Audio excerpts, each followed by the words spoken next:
My fiancé got drunk and said, "I'm only staying with you until my ex gets out of prison. You're nothing but a temporary stand-in." I just stood there silent. That night, I started digging and found out what she'd been hiding. Then I started keeping records of everything, and that's when her entire world unraveled. Hey, Reddit. Buckle up. My fiancé got hammered at a party and told me I was just holding the spot until her ex got released from prison. She had no clue I'd already been preparing my exit strategy. That was 5 months ago. Now she's shown up at my door covered in bruises, asking me to take her back. Grab your popcorn, this ride is wild. I'm Adrian, 33M. Naomi and I crossed paths at a gym in Austin around 2 years ago. I work in supply chain for an industrial equipment company. She had some healthcare administration gig. We struck up a conversation after she asked me to spot her on bench. She looked good, came off relaxed, had that whole independent woman vibe after my divorce 3 years prior, which ended because my ex-wife decided she needed to discover her true self in Bali with a yoga instructor.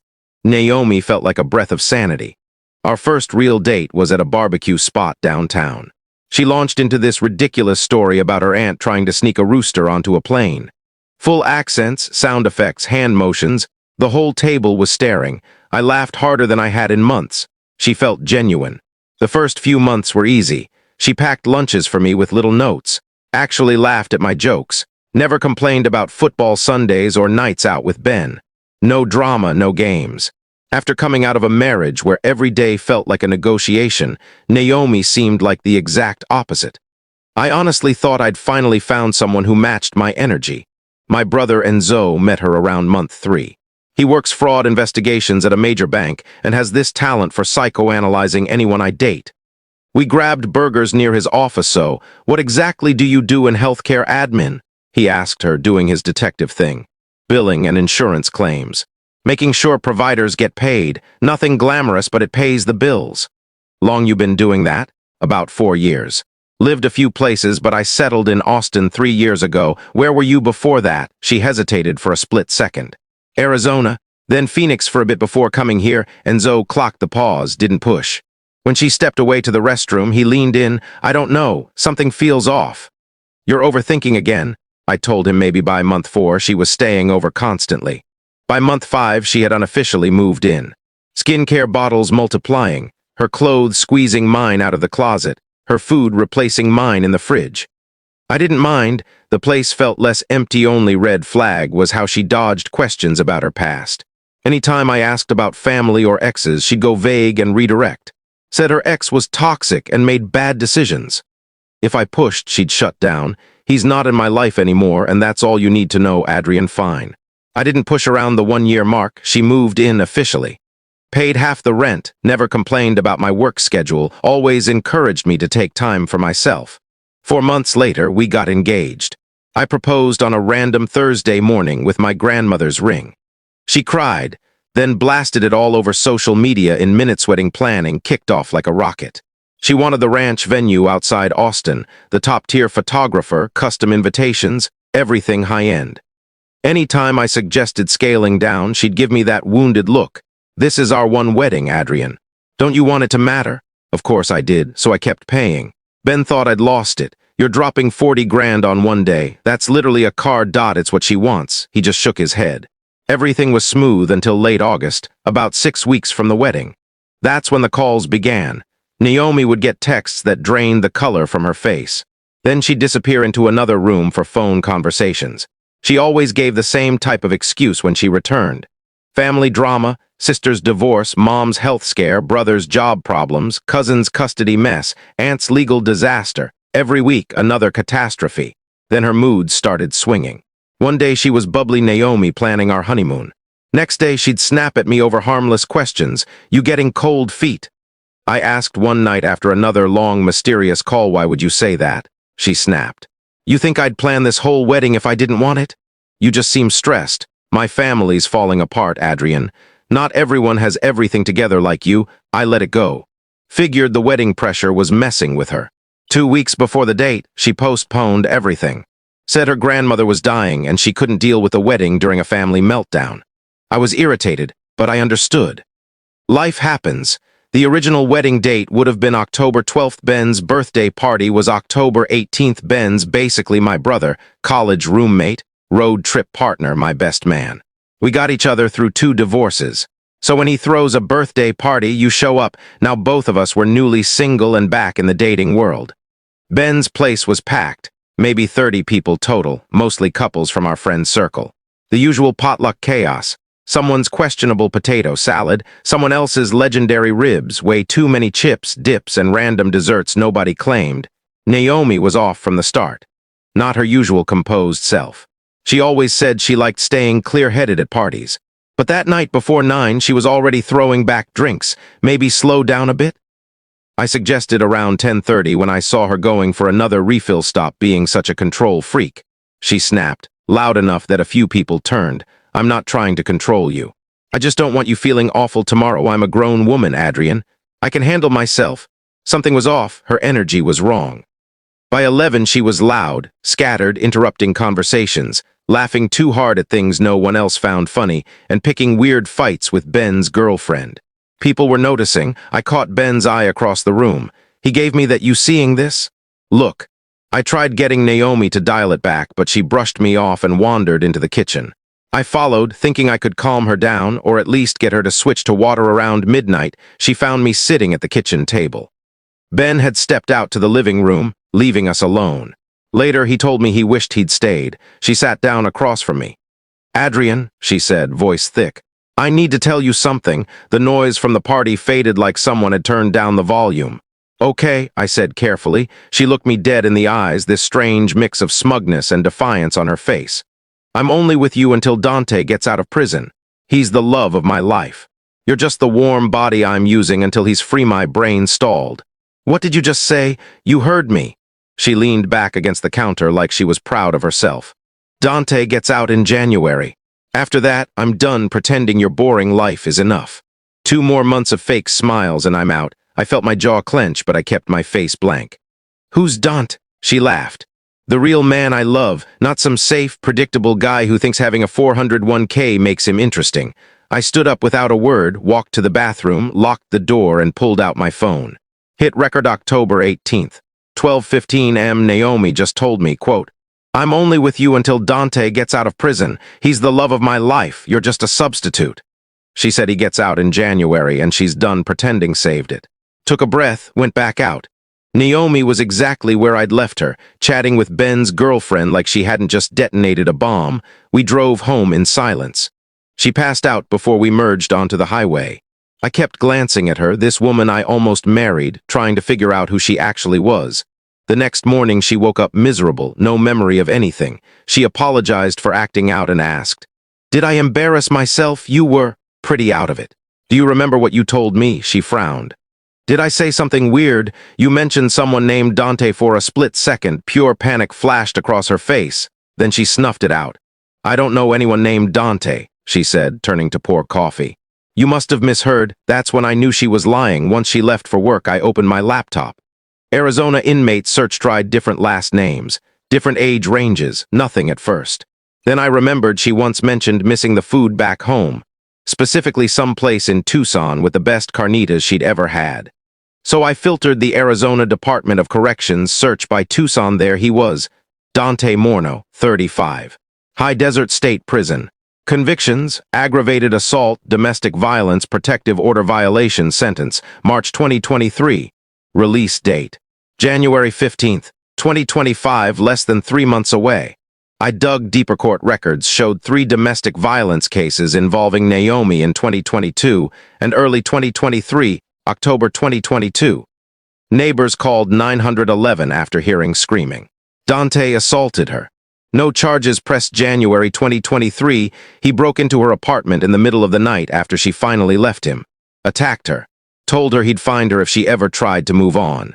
She got a restraining order. March 2023. He violated that order, showed up at her job, and seriously injured her. Arrested. She pressed charges. He went to prison. Her victim impact statement was devastating. Details about him isolating her, taking her money, monitoring her phone, threatening to track her anywhere she ran. 6 weeks after he was sentenced, she moved to Austin. I printed everything. Then I crossed a line I'd never crossed before. I started searching through her things while she was at work. It took 3 days. Naomi was careful, but everyone slips eventually. Day 1, nothing. Day 2, still nothing. Day 3, I was in the guest room closet, shoe boxes everywhere, when I heard her car in the driveway. She was home 2 hours early, and I was standing in her closet. Her keys rattled in the lock. I shoved everything back where it belonged, closed the closet, and was sitting on the couch like nothing happened when she walked in. Forgot my laptop charger, she said, grabbing it from the kitchen counter. Then she paused.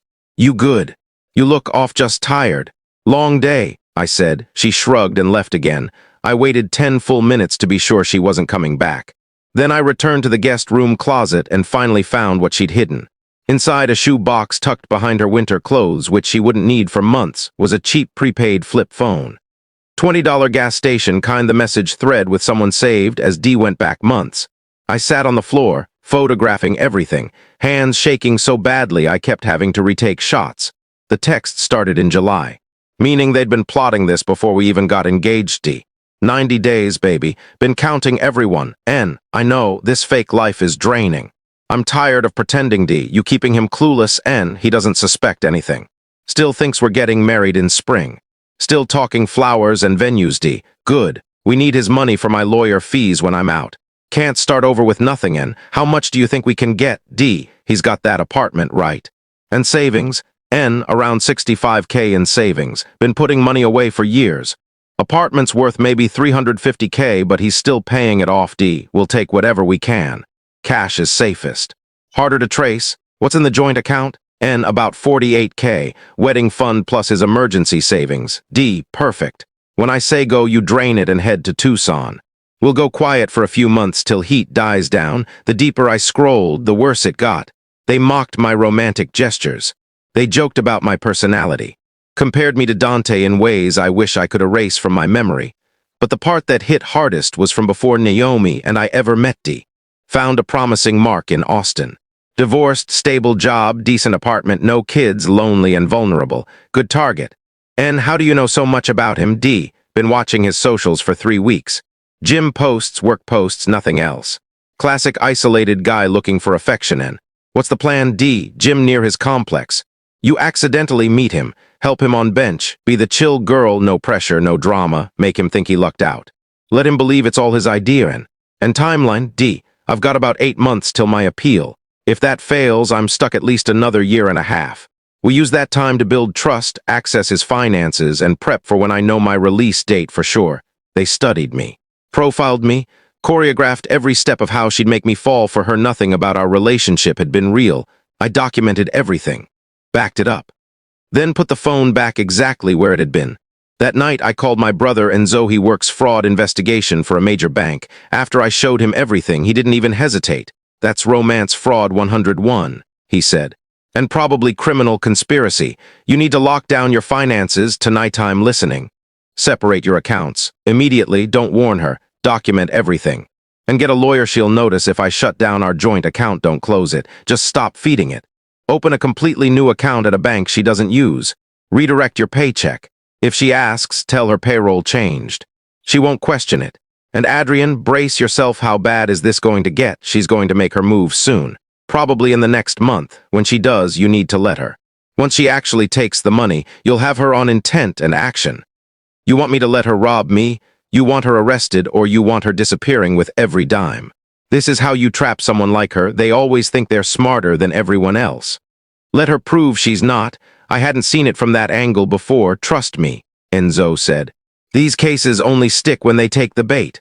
So I followed his instructions, opened a new bank account across town, redirected my paycheck, left just enough in the joint account to look normal. Then I watched every strange phone call, every lie about family emergencies, every withdrawal she made small, spaced out, just believable enough. $150 here. $200 there over 6 months. She'd quietly siphoned around $8,000 in amounts so small I hadn't noticed. Then on November 8th, I came home early. She was in our bedroom, talking on the phone in a hushed voice. I know, baby. I hate it too, but it's almost over. Just 2 more months and we're done. No, I don't love him, of course not. He's a tool. You're the one who matters. I already got the burner. We're only talking on this from now on. He'll never find it. I backed out of the apartment silently and drove straight to Enzo's. She's planning something, I said. I can feel it. Enzo asked me once, when's this Dante guy getting out? January 15th. Then you've got until mid-December before she drains your accounts and disappears. That's how people like her operate. I didn't want to believe him, but he had proof. Enzo pulled records and found out Naomi Whitmore wasn't even her real name. She was actually Naomi Ann Porter from New Mexico. She'd been engaged before 2021 Phoenix and left her fiancé after emptying their joint account. Same pattern. Dante in jail, her finding a new target, taking the money, vanishing right before his release. And now I was the new target. On December 12th, Naomi claimed she had to fly out for her grandmother's funeral. I came home to see her packing. She insisted I shouldn't go with her. The morning she left, she hugged me, said I love you, and promised to call when she landed. She never called. That afternoon, I checked the joint account. $42,000 gone. 3 days of max withdrawals plus one large one right before her. Trip Enzo didn't even sound surprised. File a report right now. We went straight to Austin PD. Detective Petrov looked through everything. Fake name, burner phone, old court records. This is fraud, she said. We can arrest her. And Dante's involved. 2-3 days later, Petrov called again. We picked her up in Tucson. Dante was with her. We found $28,000 in cash, fake IDs, and a notebook with info on you, and several other men. Naomi's lawyer contacted me not long after with a plea deal. She'd plead guilty, serve 3 months, pay full restitution, and give information about the scheme. I asked Enzo what he thought. Take it, he said. You'll get your money back, and you can finally move on. Naomi ended up taking the plea deal. She pled guilty on January 9, 2025, and was sent to a women's facility in Arizona. Dante got 4 years for conspiracy and parole violations. For a while, things finally calmed down. Then the other victim reached out, James Campbell, the guy from Phoenix. We met for coffee. Same story. She'd lied about her past, claimed a family emergency, emptied their joint account, and vanished right before Dante got out. Even the ring she gave him was the same story she gave me, my grandmother's. But he later found out she bought it at a pawn shop. Everything lined up perfectly. Naomi served about 2.5 months and was released in early March. Enzo texted to warn me. Her parole officer called too. You think she'll try to contact you? Hope not, I said, but she did 3 days later. Unknown numbers, voicemails begging for closure, then texts claiming she'd changed in prison. I forwarded everything to her parole officer, and they warned her to stop contacting me. I got a week of quiet then. Enzo called. Dante's out, early release, and he's pissed. He thinks Naomi snitched. He even filed a restraining order against her. Good. Let them destroy each other. I thought that was the end. It wasn't. One night around 3 a.m., my doorbell camera went off. I checked my phone expecting nothing serious. It was Naomi. She looked beaten, bruised, swollen face, torn clothes, barely standing. She pounded on the door, crying, begging me to open it. Adrian, please, I'm hurt. Dante did this. I didn't know where else to go. I have no one. I just sat in bed and watched the camera feed. No reaction, no movement. Just silence while she sat on my doorstep in the cold, begging for help she was never getting from me. You're all I have left, she cried. I unmuted the camera for a second, heard nothing useful, muted again, and grabbed some water. When I came back, she was pounding on the door like she wanted to break it down. She begged, offered to pay me back, offered to work for me, anything. I sat on the couch and put the Celtics game back on. The knocking turned into screaming. Adrian, opened the door. I could die out here. What kind of man leaves someone like this? Then the switch flipped. You're pathetic. I wasted 2 years on you. Nobody else would put up with your boring life. I turned the volume up. Tatum drained a 3, perfect timing. She started kicking the door loud enough for the whole hall to hear. My neighbor Jeff's light came on. I figured he was calling the police. Then she threatened me. I'll tell them you did this to me. I'll ruin your life. I know your schedule. You can't hide parole violation right there. I mentally noted to send the footage in the morning around 3:30 a.m. Police arrived. The instant she saw them, she collapsed into victim mode, crying softly and telling them I was her fiancé and I wouldn't help her. The officers checked her ID. One came to knock on my door, but I didn't answer. I just texted the non-emergency line, explaining who she was and that she had a no-contact order. The officer read it, nodded, and told her she needed to leave immediately or be arrested. She kept pleading, but they offered her 2 options, hospital or shelter. She glanced at my door one last time, desperate for an angle. There wasn't one left. They walked her to the cruiser and drove her off. Not arrested, just removed. I put my phone on the charger and slept better than I had in years. 2 days later, her parole officer called. She violated the no-contact order. She's back in custody, minimum 18 months good, I said. I pulled up the Celtics game. They'd won by 12. Naomi was back in prison. Dante was doing years. And for the first time in a long time, my life was quiet. Normal. Predictable. After living in her chaos for 2 years that felt perfect. A couple months later, Ben introduced me to someone, Elena. She teaches high school. By our second date, I told her everything about Naomi. I figured if she was going to bail, better early than late. But she didn't. She listened, asked smart questions, then smiled and said most guys would have done something dumb and ended up arrested too. I joked that I'd thought about it, but prison food looked terrible and I like my job way too much. Now we've been together 6 months. She's met Enzo and Ben. I've met her family, and things are normal, healthy, even boring. And honestly, boring is underrated. Last week a letter came from the Arizona Department of Corrections. Naomi made her first restitution payment from her prison work program. $67. At that rate, I'll get everything back in about 40 years. I framed the receipt and put it in my office.